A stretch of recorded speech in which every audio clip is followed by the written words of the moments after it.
Hey, everybody. Welcome back to MMA Mobsters. Another episode, another week, another episode. We're excited about, hey, a lot of momentum being built. And thank you to everybody for supporting our sponsors, Dimene and also Cell Saviors. Go check out those products at dimene.com and cellsaviors.org. And also, of course, I'm joined by the Choven one, Joshua Choven. Josh, how you doing, buddy? Ready to rock I'm and good, roll? sir. I'm good, sir. How are you? How about you do you want to do a quick plug for the products as we try to bring on more sponsors here? What is Cell Saviors and Diming Clothing there, Pat Miletich? Well, Dimene is work hard, play rough, Dimene, brother. That is for the true athlete, the weekend warrior, anybody that's busting their ass in life and just trying to excel, really, to be honest with you. Work hard, play rough, Dimene. And then Cell Saviors, of course, the premier fulvic humic acid on the planet, 77 colloid minerals. If you want endurance and you want an immune function to get better, that's really what it comes down to. A lot of world class athletes are on Cell Saviors, world class ultra runners, marathoners, swimmers, triathletes, and combat sports athletes. So it is, yeah, it's the premier colloid on the planet. So anyway, we want to dedicate this show to the legendary 86-year-old Chuck Norris. Passed away today. God rest his soul. Guy inspired a lot of people that follow MMA, of course, and folks that have competed. I saw a lot of posts from guys that have fought in the past or current fighters who, wanted to give their respects to the great Chuck Norris. So we are doing the same. So this is dedicated to Chuck Norris. Thank you very much, Chuck, for everything you did for martial arts. And going into the news, Josh, we want to talk about, of course, March Madness is going on. The real March Madness is on the wrestling mats, of course, when the Yeah, NCAA wrestling is going on. But yeah, you're a guy that loves to follow basketball, and yeah, look, you're a sports advocate and follower of sports. So yeah, NCAA March Madness, and Iowa's playing today. yeah. Dun dun dun dun dun dun dun dun. So that's the NCAA CBS theme song. Go Hawkeyes. We play Clemson University at 5:55 today. Do you know where Clemson is, Pat? I do, and they're the eighth seed, I believe, and Iowa's ninth seed in the tournament. Correct? Yeah, Clemson is out Look, the there. fact I followed basketball enough to even know that. Yeah, that was Let me tell you impressive. something. Let That me was tell you actually something. really impressive. I did not expect you to know that. Yeah, but Pat, you'd be interested in this. Despite Iowa being the lower seed, they are favored by 2 points. Interesting. Okay. Well, we'll wait and see how the Hawkeyes do. And Go Hawks! while we're waiting, we're going to move on to other things. Give a There's little some shout out. Give a little shout out. This could be a viral clip here, Pat. Talk about Iowa wrestling. They are. It's been an up and down year for them. I know that you're passionate about Hawkeye wrestling. Up and sure. down year. There's been some talk about time to get rid of the coach, who is quite the legend in the sport. Kind of, if I was to sum it up in like 20 seconds, I would say Iowa has been Iowa's a solid number two overall program, but Penn State.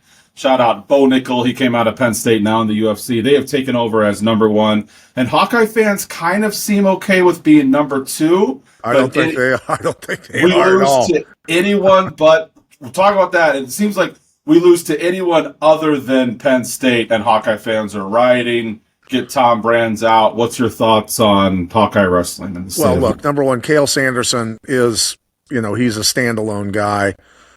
Built an amazing program. He was at Iowa State, and he Mhm. and I were talking a little bit back then. He was thinking Ooh. about doing MMA.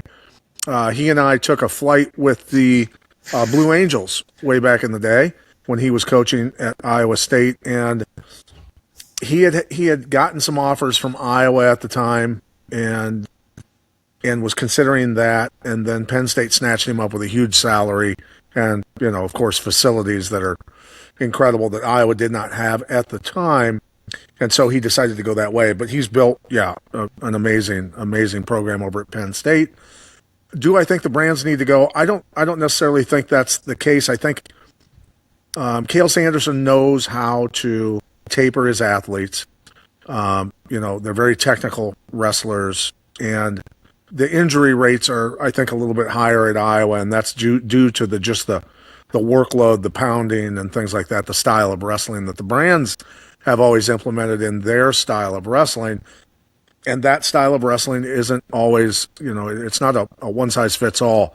You can't be that physical all the time and survive unless you're like one of the Brand's brothers. And, you got to be really rugged to be able to survive that style of wrestling. So I think there's some differences and some nuances to wrestling that are going on that I think might be wise to be implemented into, the Iowa program. But nonetheless, let's move on to MMA news because I want to talk the BMF belt, right? We want to talk that a little bit because Daniel Cormier made some comments about it, and some other fighters have said it's not the BMF belt anymore, and it was just a wrestling match and taken, with Oliveira's style and in that fight.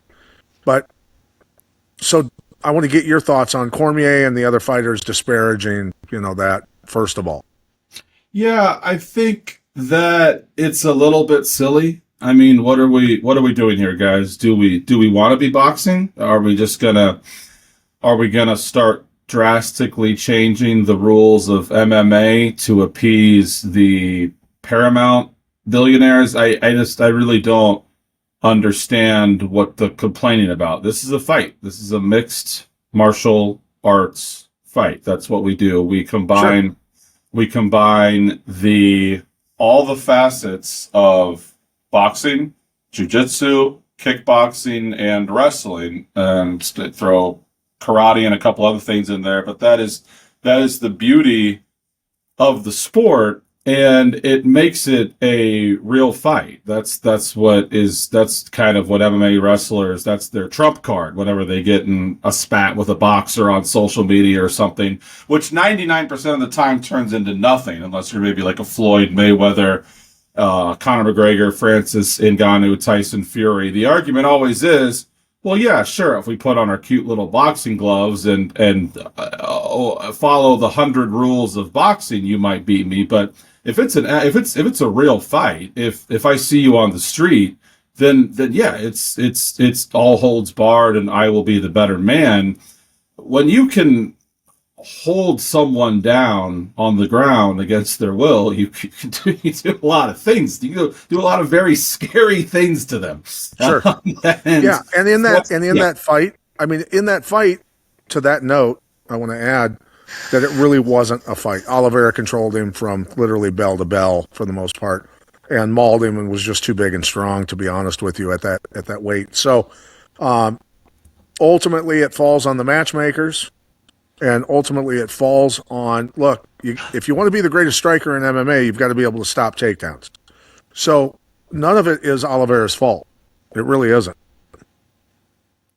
No, exactly. If you want the BMF belt to be a guaranteed war every time, then change the rules. And I think this whole it's or just put two strikers in there and tell them, hey, go put on a great show, and we'll pay you more if you do. Right. Exactly. So that's So anyway, any, and maybe maybe you don't even want to talk about this, but any under the table conversations or anything where they're like, where not even the UFC, I know you fought for several promotions, where like, hey, Militech, like, it'd be really nice if you just didn't wrestle this fight. I know that you told me a story once about the Michael Nunn fight. Kind of, do you want to talk about any of that? Because I thought that was no. But here's the thing: I mean, when Michael Nunn and I fought, it was a kickboxing match, right? And that was the rules, and it was an exhibition technically. It was a gentleman's agreement. As he said, "Don't kick me in the head, and I won't throw uppercuts at you." Although 30 seconds in, he hit me with a blistering uppercut, and I looked at him like, "Really? Do you want to really do this?" But one of the greatest boxers ever. I mean, all things aside, but no, as far as it was Seth Petrozelli against Kimbo Slice.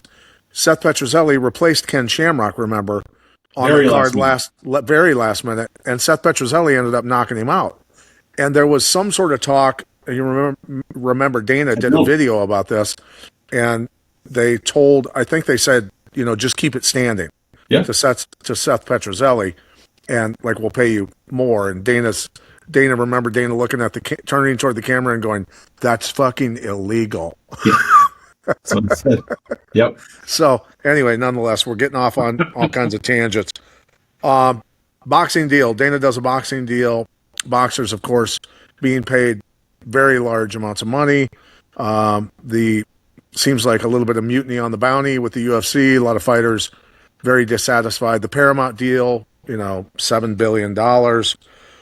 All of this money getting thrown around, but money doesn't seem to be going towards the fighters, and they are starting to voice their opinion.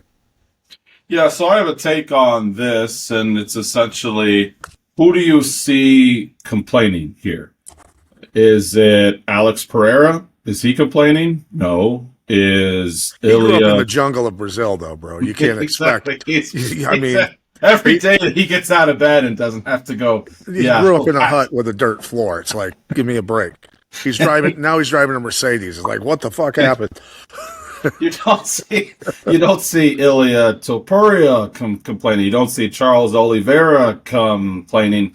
I think you see the Colby Covingtons, which is Colby Covington even still in the UFC? He hasn't fought for a year and a half. His last two fights, he looked absolutely dreadful. Leon Edwards smashed him, and then Joaquin Buckley smashed him really bad at his last fight, and now he's just kind of hanging around looking for the perfect fight, and he's not a top 15 overall guy anymore, and so he's feeling a little bit left out, a little bit jealous, and that stuff's going to happen. I will say, Pat, that fighters are more bold than ever to speak out against the UFC, and I think that's interesting. Yeah. Well, ultimately, I think when I first went into the UFC, I got 10-10, and that's what fighters are getting today for their first fights, I believe. I can't be, sure of all of that. So yeah, it's I pretty think it close. may have been upgraded to 15-15, but that's still not. That was like 30 years ago, bro. Yeah, that's crazy. That was a long time ago. So if you want to truly work for yourself, there's some angles to this. There's got to be intelligence in terms of people being able to market themselves, being able to make money outside of just the ring. I mean, the ring and your ability to excel there should, yes, end up making you a lot of money, but you need to parlay that into, a lot of other things, a lot of other opportunities, and that's where really people can double or triple or quadruple their money pretty quickly as far as a fight career or anything else. So, one other point of news: Luana Carolina missing weight by 8 pounds. She was supposed to weigh in at the contracted 135, weighed in at 143, 144, something like that. And so the fight's off for her and Mullins. Mullins obviously very disappointed. The weight cutting woes continue for professional fighters at the UFC level. And when you've got 750 or more fighters on the roster, you're going to have fighters not make weight because, they haven't been educated how to make weight. How to eat correctly, how to work it off, all of these things. But it's a continuing thing, and sounds like she's going to get cut because of it. And something that I've kind of always believed: if you can't make weight, especially if you do it twice, you should be, kind of go back to the smaller leagues and start over. Yeah, I think it's more of a 3 strikes and you're out situation for Luana Carolina. She fought at 125 prior to this and was struggling, had missed weight at 125. So now you move up to 135 and you missed weight by a whopping 8 pounds. There is no 145-pound division for the women anymore. They kind of played around with that with Cyborg and Nunez, kind of to make her a double champ, but that doesn't exist anymore. So, and to make matters even worse, Melissa Mullins killed herself to get to 135. She was about to faint on the scale, struggling visibly. So the contrast of one fighter doing their job, making weight, almost killing themselves to get there, and one fighter taking it so unseriously. A lot of people are pretty mad at Luana Carolina, from other fighters to obviously Melissa Mullins' camp to even Dana White. I don't think we see her in the UFC again. Yeah. So, all right, moving on. Let's talk about last week's card a little bit. How'd you do overall? Great. Great. I think one of the only ones that my two big locks. One of them did go to split decision. Andre Fili showed up like the gatekeeper that he is. Delgado showed a lot of heart by rallying in the second and third round, and that's one of the reasons that you have to be really careful with the live betting. Delgado was a big piece of my night, and I was not thrilled when Fili knocked him down pretty bad in the first round, but Yeah. I held my ground, and Delgado came back and narrowly won, and then my other lock just smashed. I did. I think it was the Oki fight that we were split on, and you did win that one, so props to you. Other than that, it was a fantastic thing. Yeah. I think we did pretty well overall, and our producer, Lee, did pretty well, doubled his money, so that's a great thing. Good job, Lee. Anybody out there that's banking on, banks in general and your interest rates, well, you could just invest in the Josh and Pat show and double your money and make some real money. Better than putting it into a savings account these days. Jeez. Hey, man, invest with us. We're going to get you way ahead. We're going to move you up from the double wide into a real home really quick. So the real yard. A real dog, all that shit. So anyway, moving on. Chanel Dyer, our first matchup since Mullins and Carolina are canceled. Dyer and Oliveira. Pretty heavy odds going towards Dyer on this one.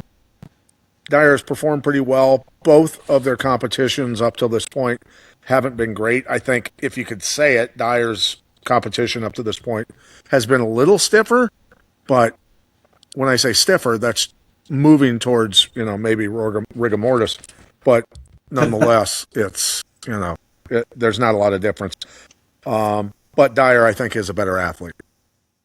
Yeah, and the odds reflect that. Chanel Dyer minus 340, she's up to minus 450 now, so that's a 100-point jump. Minus 380 to minus 500 on Caesars. So, Dyer looks to roll here. She should have Ravina Oliveira beat just about anywhere. Should be it looks like a relatively easy win on paper. These women's fights, man, we see this big line movement, and I swear it always goes to split decision. So yeah. I do like Dyer a decent amount, but not as much. If instead of Chanel Dyer, her name was Shane Dyer or something like that, it was a men's fight, I would like the line to win a little better, just because women's fights are closer. That's just what history tells us. But Chanel Dyer should roll here. Would she? Do you think that she dominates, or are you a little tentative like I am? Well, I think that considering both of them for the number of fights that they've had, which isn't a ton of fights, neither one has a ton of experience, but their knockout ratio, neither one's been finished via KO. So I think they're going to probably go out, guns blazing quite a bit. This fight may not go the distance, and of course I lean towards Dyer, but Oliveira's got 6 knockouts on her record and not been finished by KO or TKO. So I'm not saying that she's going to win, but I'm saying they're going to throw. I know that they both like to. So it's going to be probably a pretty exciting fight, to be honest with you. What if I told you that fight doesn't go is plus 180? So okay. You can make a little money if you like that. Well, there you go. So anybody out there listening, maybe that is the bet. So, all right, moving on to Rock and Selwady. So both these guys have not gotten a win yet in the UFC. Decent records, though, overall. It's just they haven't been successful in the UFC yet. And it's a pretty close, I think as far as the numbers go, you tell me, the betting lines got these guys pretty close. I mean, it's kind of a toss-up, isn't it? Yeah, we have the battle of the names here. 2 of my favorite names in the UFC. Shem Rock, who may be my favorite name in the UFC, against Abdul Karim Al-Sawadi. This sounds like a round of Mortal Kombat or something. But, Shem Rock has done one of my favorite things that fighters do, which is flip from underdog to favorite. It's not like the end of the world, but he did open up plus 102 on FanDuel. He's now minus 104. A little bigger move on Caesars. Plus 105 to minus 125. There's something about that threshold, Pat, when a fighter flips from plus money in the underdog status to now minus money in the favorite status. They seem to win, and they seem to win far more than they lose. So I do like Shamrock. I don't know if I would call Shamrock a lock, but I like Shamrock a good amount here. Maybe 3 out of 5 stars confidence level. Okay. I lean towards him a little bit just because he has a lot of submission victories. He is good on the ground, and he may be able to pull this out on the ground. And both guys are pretty good on the ground, so I think their propensity and desire sometimes to go to the ground, that may end up there quite a bit during this fight, and we may see some good grappling out of him. So Shamrock, I lean towards him getting it done, potentially on the ground. So take that one to the bank. Moving on to Sutherland. Against Brando. Brando, the money is leaning towards him quite a bit. He's only 5-1, bro. He's going up against a guy with 14 fights. He's 5-1. Both guys' quality of opponents have been mediocre at best. I mean, these are the ones that I look at them and go, yeah, they're leaning towards Brando, but is Sutherland really that bad? I don't know. Yeah, I love when this happens, Pat, where you're kind of what you're smelling about a fight, where the line movement reflects that, because we have that again here. Brando Pericic opened up at minus 295 on FanDuel. He's down to minus 265.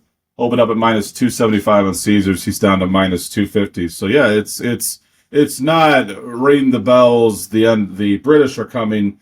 But that's his lines going in the wrong direction, and so that reflects a little bit of what he said. Not a massive drop. If maybe he had gone from minus 295 to like minus 200, I would start looking at the underdog. But it does make me a little nervous about Pericic. He's still going to be my pick, but as far as betting, I'm not loving this fight. Either way, Pericic is you're right. He's no world beater, future champion. Louis Sutherland's solid. So I'm still going to pick Pericic, but it's not with a ton of confidence. The one thing that, both guys have never been knocked out. Pericic is 4-0. Sutherland's 8-0 in that category. What are your thoughts on this one going the distance? Well, this would be a real big hit for you, Pat. Fight doesn't go is plus 420. Love it. No, I'm sorry. Fight doesn't go as minus 650. You're saying it may go to decision, and that would be plus. No, I'm saying it. I don't think it will. Did you say that neither guy has been knocked out? Neither guy has been knocked out, but that tells me though both guys have, considering the numbers of fights they've had, a very high ratio of knockout wins, which tells me they're going to go out and get after it, because neither guy has like really excelled on the ground. I mean, Sutherland's 0-1 on the ground. Perisic is 1-1. We'll just say it's not their forte. Yeah. Have either, you said they've never been knocked out. Have they been finished on the grounds? I'm not sure. I'm not sure. I don't recall that. Okay. But a KO TKO would register with that, would it not? By punches, a TKO KO is going to register by punches or KO, right? Sure. Yeah, I mean, sure. It's as soon as you get to this level, we will see that often with guys who have never been knocked out, and then they get to the UFC and they get knocked out in their first fight. It's just it's a different level. Yeah. Okay. Moving on, Truccolini. Oh, I write everything in, as you can see. Look at this. Look at that mathematical nightmare that I have. That looks like the stuff that the Zodiac Killer wrote back in San Francisco. Dude, why do you got to talk about me like that? That's the Zodiac Killer. Yeah. Condratavicius. I'm trying to read my scratch writing. Condratavicius versus Truccolini. One guy is a middleweight. The other is coming up or going down from welterweight. This fight's taking place at welterweight or middleweight? I'm trying to remember now. Maybe Lee can pull that up for us. I have my odd sheet and line movement up right now, so I can't look at that. But yeah, I'll jump in here. Trockley, kind of a disappointment here. I'm not entirely sure what they were doing with him. I think he certainly looked like a decent prospect on paper, Pat. He was a Brazilian jiu-jitsu guy who could strike. So okay, Right. there's some potential in this guy here, and he's also laying the pipe to Mackenzie Dern. He's dating one of the most beautiful female fighters in the UFC, so good for him. So Mackenzie Dern, your brand new 115-pound champion. She has some pull. I'm sure that she was like, "Hey, get my boyfriend into the UFC. He's ready." And they gave him some. They gave him some. Did you see I how want I to kind see my boyfriend get the fuck beat out of him. there we go. There's our viral clip, please. So yeah, so it's and they really did that. They gave no favors in the matchup categories. They gave him absolute killers. So they gave him Yeah, they he's gave 0 him 3 that. in the he's 0 3 in the UFC. Yeah, He's 'cause still they in give there. him all killers. They gave him that terrifying guy with one eye from Dagestan and others. And so they really haven't done him any. Really haven't. What is that guy's name?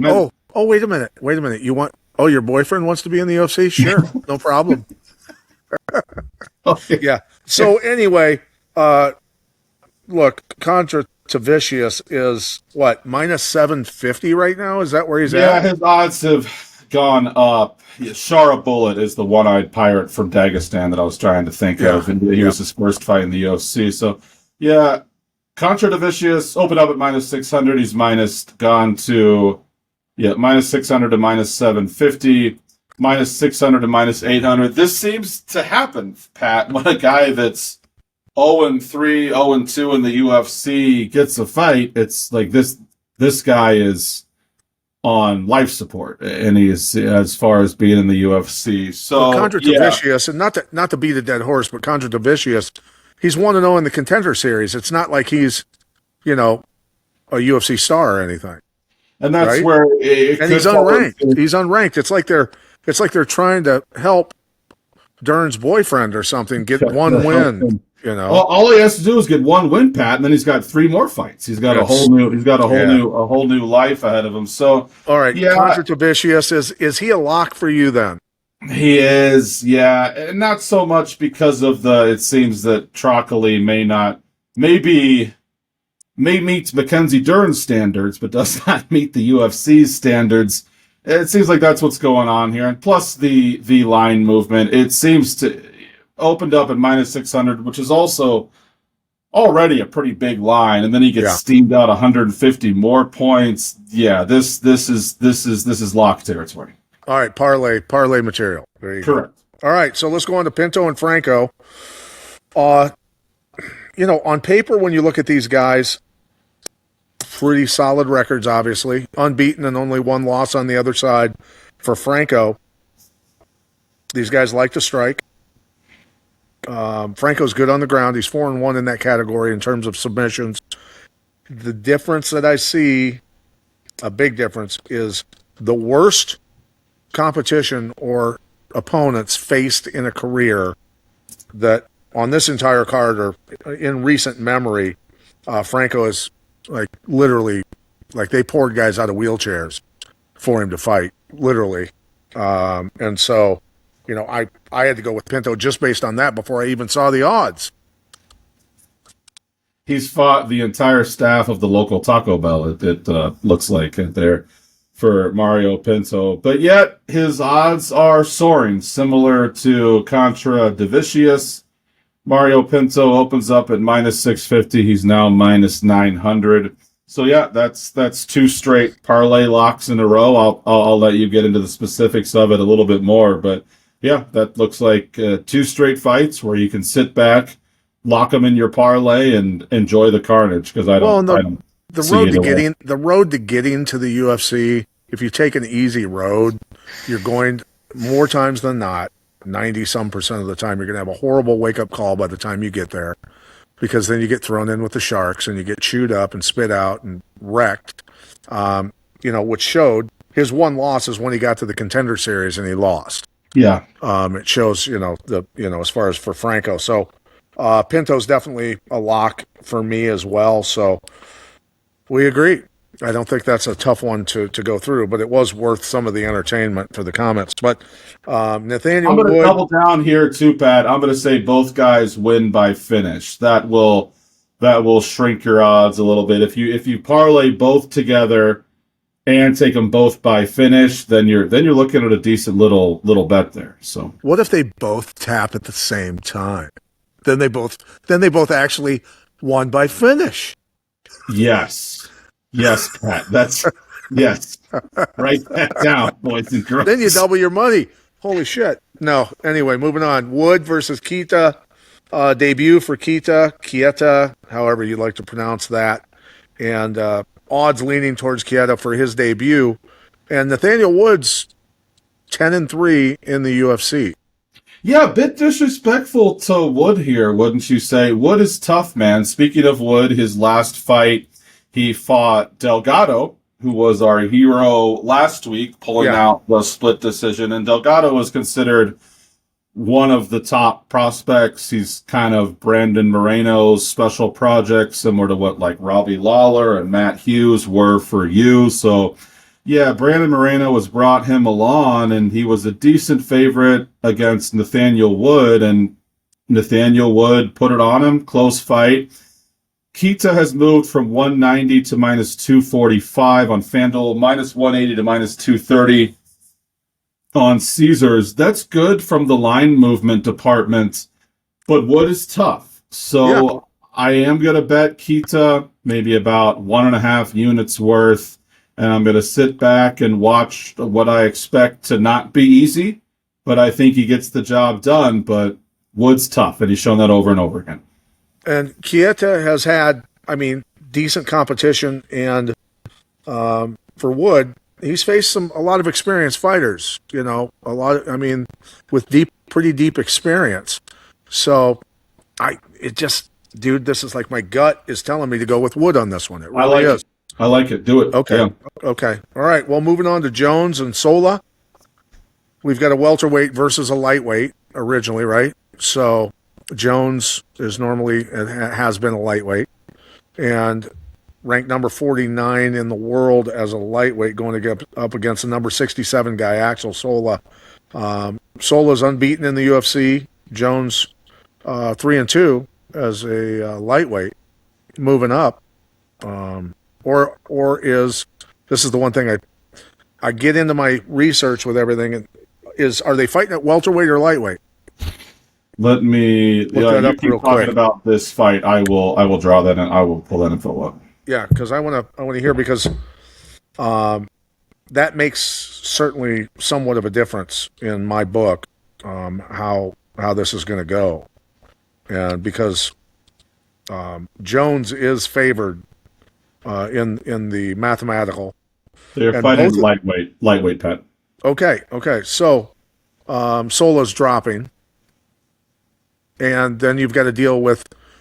He's going to be much bigger at fight time, but then he's got to deal with the increased speed, right? Yes. So we're looking at the smaller guy, at least in terms of career-wise, where they've fought at, is the favored guy in this fight, right? Yeah, and he's also the much more experienced guy. I was really impressed with Mason Jones when he came in, and then he maybe hit a little bit of a rough spot, and then was suddenly out of the UFC, and then he's back in the UFC. He fights kind of the ghost of Jeremy Stevens. They kind of pulled that fight out for UFC Des Moines, especially for Jeremy Stevens. So, and now you might be interested in this. Jeremy Stevens' next fight is going to be Bobby Green. I'm excited about that. That's getting a little bit ahead of ourselves. We're talking about Mason Jones right now. Yeah. I think that he wins here, but I don't love it. Interesting line movement. He's basically stayed the same on FanDuel, minus 140 to minus 138.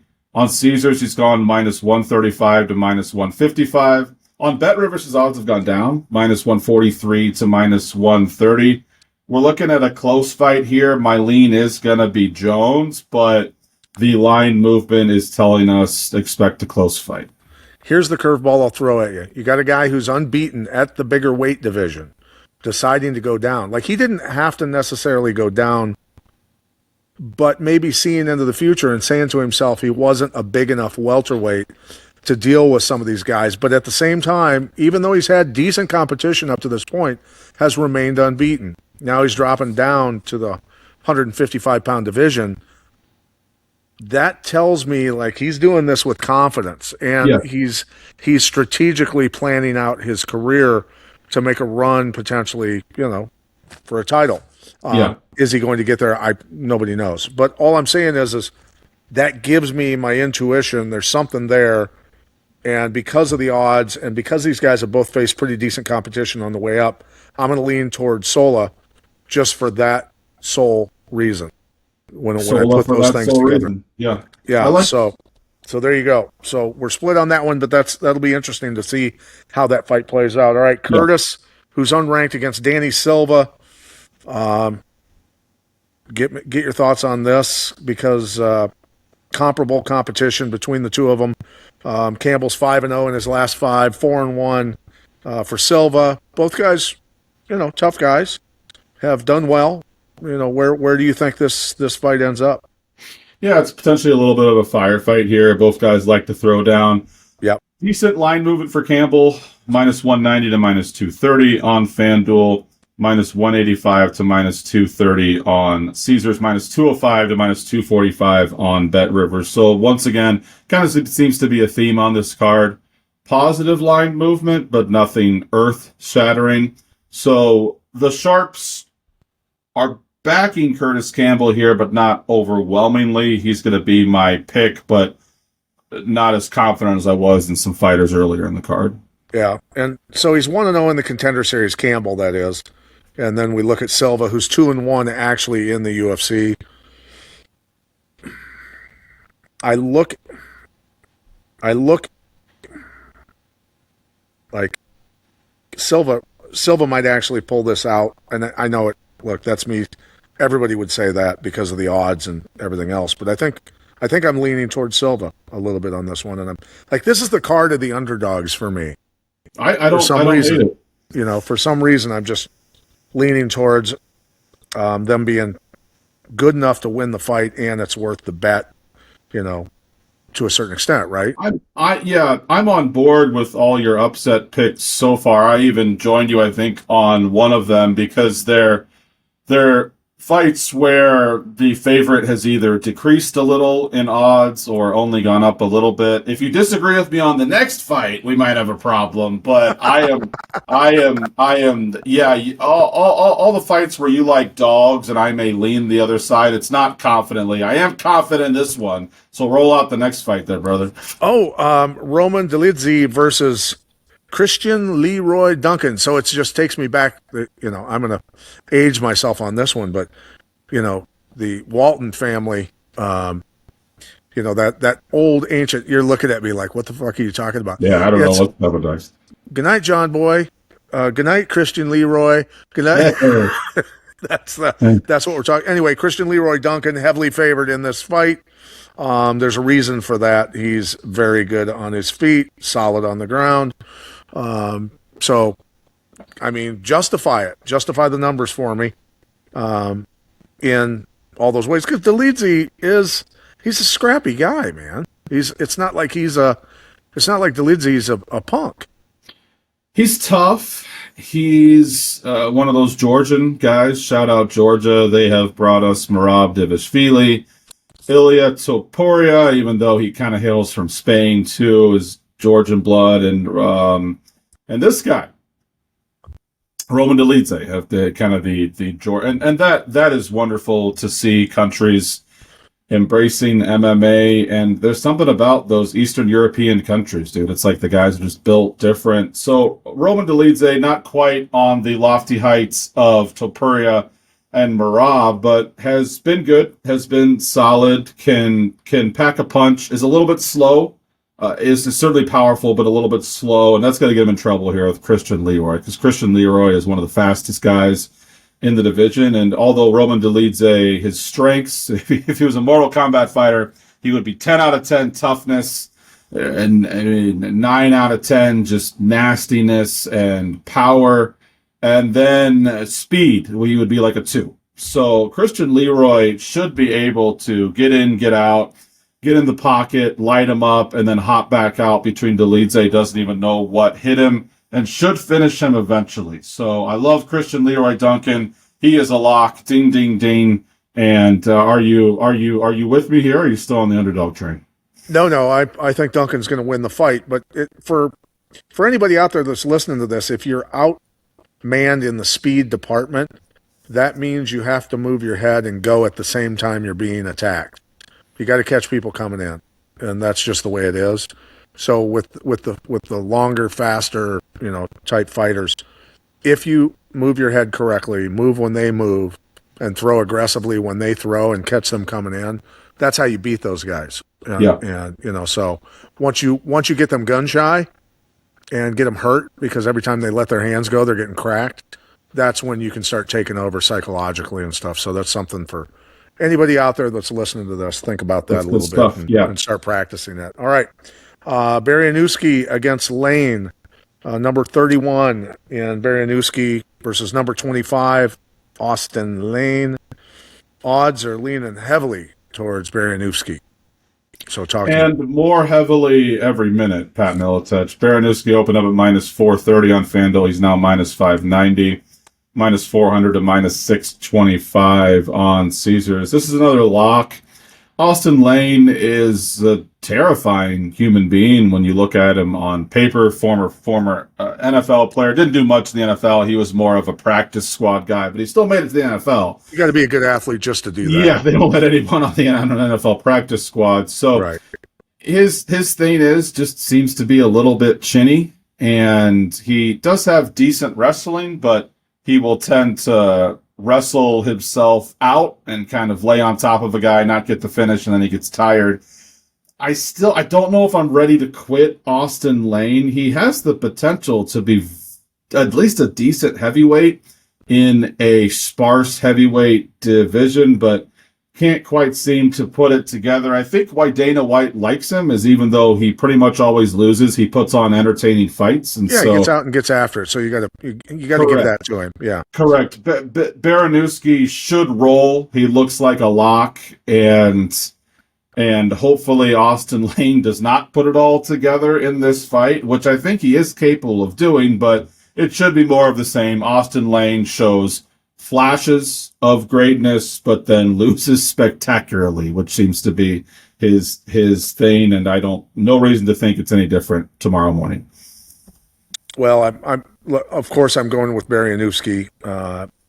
Austin Lane 1-4 in the UFC, very good athlete, but it's hard to catch up sometimes. It's just hard to catch up, especially at this level. So Barianowski gets the nod from me as well. All right, so Michael Venom Page against Patterson. This one and the odds. Patterson's a tough guy. 4-1 in the UFC, legit, solid, tough guy. 14-2 overall. Michael Venom Page 24-3. I remember when Michael Venom Page got knocked out that one time. We both remember that, and that was a pretty trippy KO. But he's playing with most people. I mean, he legitimately is playing with most human beings, right? He makes his opponents look like a little kid trying to fight their dad. It's just he has this karate style where it looks like he almost teleports across the cage, Pat Militech. He's in and he's out like really no one I've ever seen. And here's a question for you. Despite all the disciplines that we have seen in the octagon, we hadn't seen too many karate guys. Maybe that's because they were taken down too easily or something, but he has really mastered this point fighting karate thing where guys look shocked when they get in there with him, like they've never quite seen anything like that. His own weakness continues to be takedowns and wrestling. And that's something that Patterson is very good at. Patterson got his start with wrestling and jiu-jitsu and has turned into quite the well-rounded guy, has some very nice knockouts in the UFC. So, yeah, he's come a long way from getting violently finished in his first UFC fight. Sam Patterson has. A lot of people thought that might be the end with him. It was a terrible knockout. good for him for coming back and getting some respect on his name. Michael Page has been phenomenal in the UFC. He's one of very few guys who came over from Bellator/PFL and looks like he belongs. Patchy Mix didn't look like he belongs. Several other fighters who came over from there have not looked like they belonged. MVP belongs, man. And 100%, so, but Patterson could be the perfect foil for him. Well, Patterson being 6'3" gives him a few problems. Being able to deal with the karate guys, I've got a 4th degree black belt in karate, so there's some unique techniques and footwork and distancing that point fighting karate does offer you. Because point fighting is I touch you before you touch me type techniques, right? If you put power on those, which of course he does, and you get good at covering the gap using feints and fakes, which karate guys use really well, there's some aspects to karate that are very applicable to really screwing with people's heads in these types of fights. So yeah, it's going to come down to Patterson figuring it out, cornering him, getting takedowns, putting him on his back, and going to work on him. It's not like Page is terrible on the ground, though. He's got 4 submissions himself, and he's never been finished on the ground. So, I lean towards Page, but I would not be surprised at all if Patterson pulled off an upset here. Although it's not by the numbers a huge upset, it's still nonetheless an upset. Yeah, I am with you on that. Sam Patterson's going to be my pick here. I can't, in good conscience, pick MVP, although I like MVP a lot. I've bet MVP specifically in his last fight against Cannonier. I bet him heavily, and he won without much controversy or whatever. I'm going to pick Patterson here. Page has gone from -280 to -180 on FanDuel. It's a 100-point drop. That's a big deal. Only -230 to -190 on Caesars. But yeah, Patterson's got at +160, +163 on another book. Bet Rivers looks like has the best odds. Yeah, Patterson's going to be probably my most confident upset pick of the week. Probably like a 1-unit bet. I'm not 100% sure that he wins, but out of all the underdogs, he looks the juiciest to me here, Pat. Okay, wonderful. Really, obviously a toss-up here, but I'm going to go with Page. Okay. I'm going to go with Page. So, all right, moving on to Luke Riley against Michael Aswell Jr. Good records, solid guys, competitive competition coming up. They were matched somewhat equally with their records to their opponents, which is the way a fighter is supposed to be brought along. So anybody out there that's a manager that does this with their athlete, I'm just giving you kudos and respect for what you're doing and showing that you know what the hell you're doing in bringing your fighter along correctly with those even numbers in terms of experience and records, because that's the way you're supposed to do it. To bring a guy along, if you expect them to be a champion, that's really the way it's done, to be honest with you. In this world, in the real world. Right? In the real world, yeah. Yeah, so numbers are a little bit different with these guys. Both guys have some good KOs. 5-0 in the last 5 for Luke Riley. Of course, he's 12-0, where Aswell's 3-2 in his last 5. The numbers are leaning, of course, a little bit towards Riley. Tell me your thoughts. Yeah, somewhat stale line movement here for I think this is the co-main. I'm not sure. I think that. Yes, it is. Yeah, I'm not sure why. I think they kind of snubbed Page and Patterson would make more sense. I agree on that. Yeah, and Page has done some complaining behind the scenes that he feels like the UFC is trying to freeze him out. And I'm not entirely sure why. Like I said, he's one of the few Bellator guys who's looked very good, and maybe we have a little bit of time here, Pat. Maybe let's get through the fight picks, and I did want to talk to you about the tough negotiating of Hunter Campbell and the UFC, because we got even Michael Page complaining, oh, why didn't they make me co-main? Why are they making me fight this no-name Patterson? But anyway, yeah, I think that Aswell, gun to my head, I'm gonna lean Aswell here. I think the fight odds should be closer. And the line movement agrees. Riley opened up at -250. He's dropped to -225. He's dropped to -195 on Caesars. I think people expect this fight to be a little bit closer than initially expected, and so I'm going to narrowly lean as well, mostly just because the plus money's juicier. Okay. Well, that's a mathematical thing for you, obviously, and the ability to make money. So that I can see why that's motivated that way, and it's a close enough fight where that potential is certainly there. In terms of winner, if I'm not betting more than I do. I don't think that they're giving enough respect to Riley in this one. I think he's had tough competition coming through, and being able to have an unblemished record up till now is respectable, certainly. All right, on to our main event: Evloev versus Murphy. This one almost didn't happen. Evloev almost didn't make it into the country. Not sure what the background checks showed there, but They showed something. Yeah, but both guys 5-0 in their last 5. A lot of decision wins for both of these guys. I mean, what's the money on this going the distance? No, I was just laughing at you saying it showed something. I was like, yeah, it didn't show that he was making balloon animals for the elderly, so it showed something. So I don't know What's going on? All right. Yeah, we got it. I guess it helps when Donald Trump's the president of the United States, one of your best friends. You can pull a few strings. But Evloev is, I guess that doesn't make sense. Yeah, it's in London. Anyway, you know what I'm saying. Evloev opened up at -290. He's -250 now. He is in London. This fight is going to happen, thankfully. Man, these are two guys, Pat, that the UFC is kind of almost trying to get rid of. They're two extremely talented, extremely well-rounded fighters, but they don't get a lot of finishes. And if they got finishes, they probably would have got a title shot sooner. And if they got more finishes, maybe this, by all means, oh yeah, winner of this fight's Volkanovski, right? Not so fast. Dana likes Gene Silva a lot because Gene Silva gets finishes. Gene Silva has a big fan following. So Sure. Yeah. It's not like March Madness, Pat, where there's a bracket and if you win, you definitely go to the championship game. Right. It's not like that in the UFC. So, yeah, I like fight goes to decision. It's probably my favorite bet of this fight.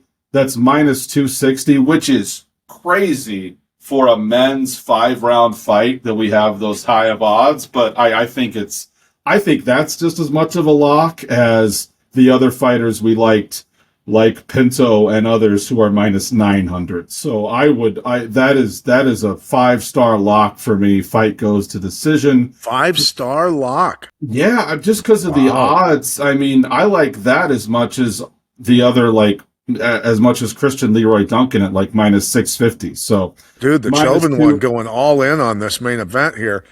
So who's going to win the fight? That I'm not as confident on. And these fights are always interesting to me when I'm pacing back and forth in my basement and I don't give an F who wins. I just want the fight to go to decision. Don't hit him hard. Don't hit him hard. Yeah, Stop it. Stop. Yeah. Get tired, please. Exactly. Yeah, you are seeing the vision. So I can see cases to be made for both guys. Evloev's thing is he kind of reminds me of Khabib in a lot of ways. Dominant wrestler with adequate striking. But if anyone can start stuffing those takedowns, it becomes a very close fight. He went to a split decision with Arnold Allen. He won. He went to a split decision with Aljamain Sterling and won. So he's fighting these top tier guys. Murphy's 17-0. Yeah, Murphy hasn't lost yet, and he had that firefight with Aaron Pico, which is unusual from him. That's how you're going to get yourself a title shot, kid, is by a highlight reel spinning back elbow. And he's done a couple of those. He's capable at a high level. Both guys are capable. Evloev has some very nice submissions and some very nice finishes, but against lower level competition. So let's get your pick first, because I love fight goes to decision and I'm still struggling picking a winner in the main event. Yeah, I'm going Evloev on that one with decision. Yeah, 5-round decision, Evloev, and both guys have faced some really tough competition. But I'm just leaning a little bit towards Evloev. Although, keep this in mind, Evloev has gone through some stress just getting into the country. Here's what happens. When you're under stress and you're cutting weight, it magnifies the problem, right? There's some head games going on there when somebody's dealing with some extra problems, so to speak. So for those out there that are wanting to bet on Murphy, I guess this would be the best time to do a bet against Evloev, considering what he's had to go through to get into the country and deal with some of the other stuff. So never know. Well, you talked me into it, Pat. And yeah, so Murphy by decision is going to be my pick here, which is freaking juicy. So Murphy just to win is plus 200. You throw the decision in there, that makes him more like plus 300. So this is a quadruple your money opportunity. Evloev has barely great wins. I mean, those are some great heads on your wall, so to speak. Yeah. Arnold Allen, Aljamain Sterling. But did you really line them up with your rifle from 100 yards away and put one in the eye? No, it was like he kind of limped out in the field, and it's still an O. It's still an O, brother. Yeah, still an O. Still got the win money. Very close. Still got the win money. That's right. Lerone Murphy has shown that he can stop takedowns or at least get up when he's taking down, and if he's able to do that, he is the better striker here. Yeah, so I look for that to happen, and maybe we get another split decision. But I'm going to lean Lerone Murphy, and I'm loving FICO's decision. All right, wonderful. And for anybody out there that wants to win some Cell Saviors or some Diamine.com clothing, remember, work hard, play rough, Diamine, badass clothing, and Cell Saviors, the elite of athletic performance supplements, natural supplements. Very important. Pick the winner, either Evloev or Murphy. Finish the way it ends and the round. If you want to say decision, 5-round decision, fine. Pick your winner, and we will send you some free stuff. I'm dying to send somebody some free stuff, Josh. People aren't guessing correctly. We want to send them free stuff, correct? Step it up in the chat there, boys. We want to give this stuff away. I mean, we're trying our best to give shit away here, but nobody gets it right. So anyway, is there anything else you want to cover before we say goodbye? Yeah, we're a little under an hour here. I meant to bring this up in news, and this was something I was thinking about all week, and I must have been half asleep or something when we were getting ready. I didn't bounce this off you. So if you're not comfortable, just say so, and I'll move on to another question. But there's a lot of talk about MMA Mount Rushmores, and I thought that could be a potential viral clip the fans would love to hear if you were to make a Mount Rushmore of either what you think the 4 best MMA fighters are ever or your favorite. And I thought maybe I would go first and then get yours. If we want to maybe do a side rule where don't put any Quad Cities guys on there so nobody gets offended, that's fine. Do that. Do whatever. Go ahead. Shoot. Okay, so I will do mine first, and then I think the fans would love to hear UFC Hall of Fame Pat Militich's MMA Mount Rushmore. So I'm going to put Khabib on there, never lost, never bled in the octagon. I'm not sure maybe it goes back to what we were talking about at the beginning of the show, how people just seem to hate wrestlers, but I don't see how you don't put Khabib Nurmagomedov on there. I am going to put John Jones on there. I know that the drug stuff bothers people, but he also is essentially undefeated. His only loss coming to one of the worst reffing decisions ever, with I think it was the Matt Hamill fight. People don't even really count that. So just his dominance, winning belts at 2 different divisions, and then just he ran the light heavyweight division for almost a decade, and so he's going to be on there as well. And what are those guys on yours, or who are you looking at on your MMA Mount Rushmore? I just posted this today, actually, on one of my Facebook pages. In my humble opinion, over all the years of watching fighters, I think that Dan Henderson stands out because he's the guy that, if you look at his opponents list, and not only that, but him fighting up, against heavyweights a lot. He fought a lot of big guys. guys that were above his weight division, light heavyweights and heavies, and beat a vast majority of them. Henderson definitely is, in my book, right at the top, if not the top guy. Fedor Emelianenko certainly is there. Jones, you got to give Jones credit, no matter what, his personal life, whatever. Everybody, goes through stuff. Khabib, undefeated at that level, unheard of, along with Jones. But George St. Pierre, is certainly in there as well. So it's tough. There's some tough ones in there, but yeah. I think Henderson's the one. I think he's the number one guy. So, yeah, there you go. I like that. I would also put Alex Pereira on mine, especially if he wins this heavyweight fight against Gane and becomes the first ever 3-division UFC champion. I think you got to put Pereira on there. But yeah, MMA Mount Mushmore. I love it. Good. All right. Well, the Chauvin won, Joshua. I appreciate your input. It's been a great discussion today. For everybody out there, like and share. And we love you to share this information with everybody. We want to get the word out. We want to have fun. And we want to make people some money. Also, bet responsibly. Remember, it's very important for you to bet responsibly. And if you got a problem, reach out for help. And so anyway, for the Chauvin one, Joshua Chauvin, I'm Pat Miletich saying goodbye. For MMA Mobsters, we'll see you next week. Hey. Yeah.